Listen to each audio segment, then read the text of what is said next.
Ayan, ito po ang ating kailangan, binurong mustasa. Ito po is ibinabad ko na ng 10 minutes sa tubig para maalis yung dumi-dumi niya. Ayan, hugasan pa po ulit natin.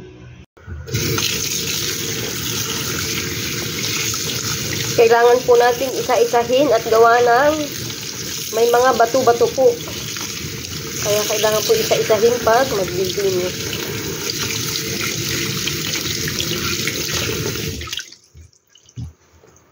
Ayan, hugasan na po. Ngayon naman po is yung malinis na tubig naman ang ating ihuhugas.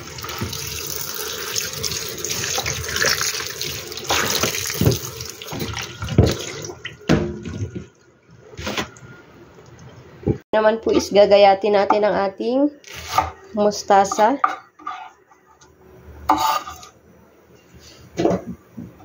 Maliliit lang po ang gayat nito.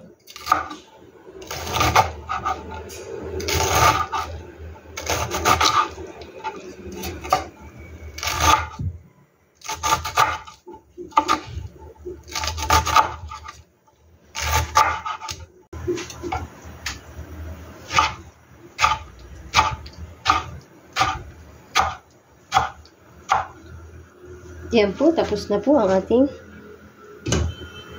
At syempre po, ang hindi po mawawala sa ating mga niluluto is sili. Sili is life. Yan na po ang ating sili. Kailangan din po natin ng giniling. Ayan, kalahating giniling po ang aking ilalako. Yan, lagyan na po natin ng konting mantika.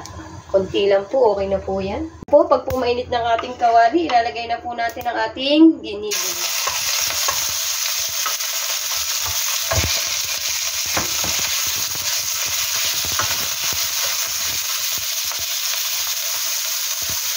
Lagyan na po natin ng kaunting pampalasa ang ating giniling dahil yung pong gulay natin ay maalat na. Kaya konti lang po ilalagay na.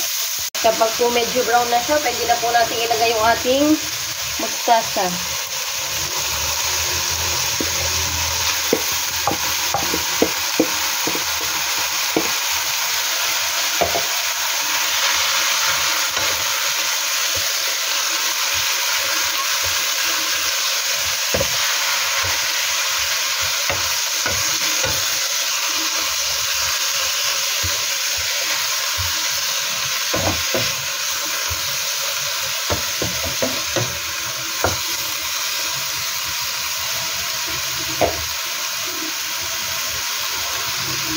Ayan, kapag po ganito na,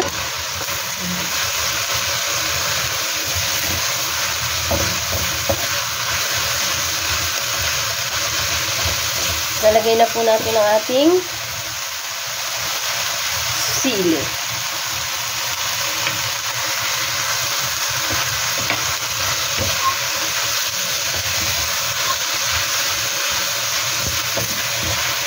Ito po klaseng ito ng pagkain is maanghang, mas masarap.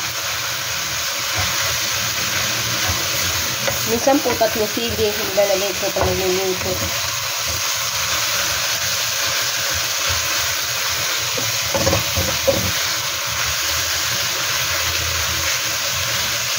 Yan, okay na po ito. Aangunin na po natin at atin ang ihahayin sa ating hapunan.